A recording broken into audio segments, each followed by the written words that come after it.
Best motivational video అండి ఇది. వింటే మీకు జీవితంలో చచ్చిన కష్టం రాదు. భగవద్గీత పెట్టుకొని చెప్తున్నాను.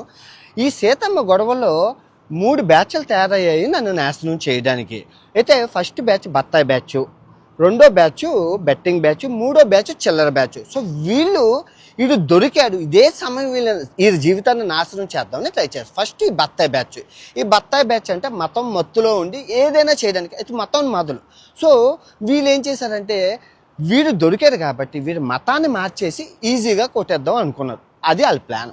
సో ఇప్పుడు నాకు తెలుసు కదా, సో వాళ్ళకి ఏదైతే కావాలో వాళ్ళని రెచ్చగొట్టి, ఈ బత్తాయిలను రెచ్చగొట్టి, ఇంకా రెచ్చగొట్టి ఉప్పు కారం బత్తాయిల్లో వేసి, దానికి తోటి నేను మతం మారిపోయానని నేనే వీడియోలు ఇచ్చి స్టఫ్ ఇచ్చి వాళ్ళని రెచ్చగొట్టాను. వాళ్ళందరూ వస్తే నేనెవరిని బాగా సాన పెట్టిన కత్తిని, ఇప్పుడు బత్తాయి ఇచ్చి కత్తికి పడితే ఏమవుతుంది, కట్ అయిపోతుంది. అలాగే కట్ చేసేసాను, జ్యూస్ చేసుకొని తాగేసాను. బత్తాయి రంగు యాపిల్ ఐఫోన్ కొనుక్కున్నాను 2 లక్షలు పెట్టి.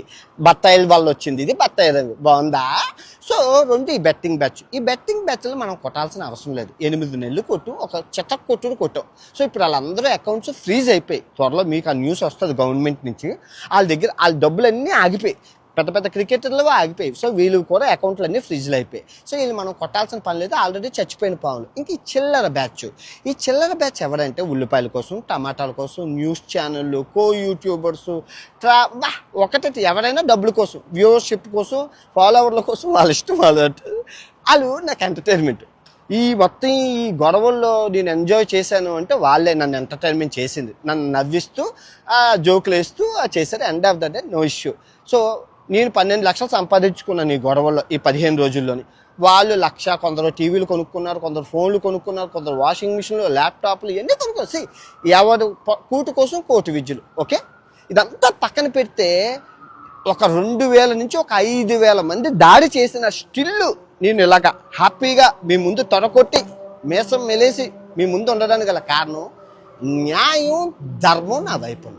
అవి ఉన్నోన్ని భగవంతుడు కూడా ఏం చేయలేడు. మీరు న్యాయంగా ధర్మంగా ఉండండి, అంతా మంచిగా జరుగుతుంది. నేను ఏం చేసినా న్యాయంగా ధర్మంగా చేశాను. తిట్టినా న్యాయంగా తిట్టాను, కొట్టినా న్యాయంగా కొట్టాను. అసలు ఏం చేసినా న్యాయాన్ని అయితే ధర్మాన్ని అయితే వదలలేదు.